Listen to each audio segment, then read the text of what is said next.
going to be some history made this Christmas in the Premier League. Rebecca Welsh, first female referee. Samuel Allison taking charge of the game today. Referee Sonny Singh-Gill makes his Premier League debut. Howard, at the conference last year, you said you wanted to come back this year and say to people that progress had been made. Do you think it has? There isn't the diversity that we need. We recognise that. It was recognised before I joined, and the funding that's coming into refereeing now through the Elite Refereeing Development Plan put increasing diversity as one of its main focal points. We obviously have a good collaboration with BAMREF as well, who are organising this conference. It's a big moment when you take charge of your first Premier League game. It's a nerve-wracking moment for you as an individual, for your family, and potentially even more so for some of the officials who have come from historically underrepresented communities. So the way they performed was great credit to their professionalism.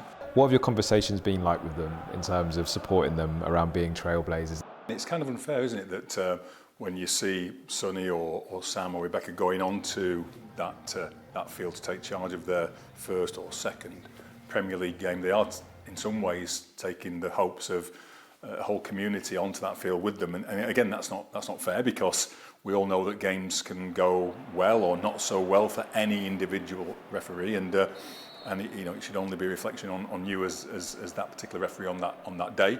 First and foremost, from my side, I need to see them as referees. I need to see them for the quality officials that they are. But we know that when we appoint somebody from a historically underrepresented community, it is going to create more focus and therefore potentially increase the pressure, which is already pretty large anyway in those games. So we have conversations around that, and we have to try and strike a right balance between highlighting the success that they're having, which will inspire others, but alongside that, making sure that we don't increase that pressure that's already there. Kept busy, hasn't he, on debut?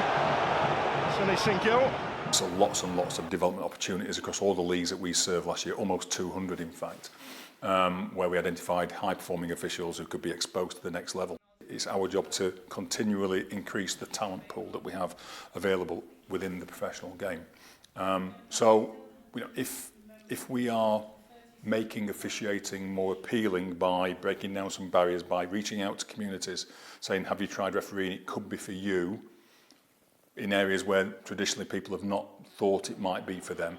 And we're able to say and look at the quality that exists from communities in some tremendous role models, then it makes that job a little bit easier, I guess. But we win because we have access to a greater talent pool. And the talking in this conference about if you can see it, you can be it, and I hear that a lot, and it's true. It's true. When I started refereeing, most referees looked like me, came from my community, and therefore it seemed like a normal thing for me to get into. I want it to be a normal thing for anybody to get into, because they can see it's possible no matter what your background is. In terms of this space, what does success look like for you, Howard? Success for me means having the greatest level of talent available to me at the highest level of the game. As many officials who can be appointed to the highest profile games as possible, and a group that's truly diverse and representative of our society.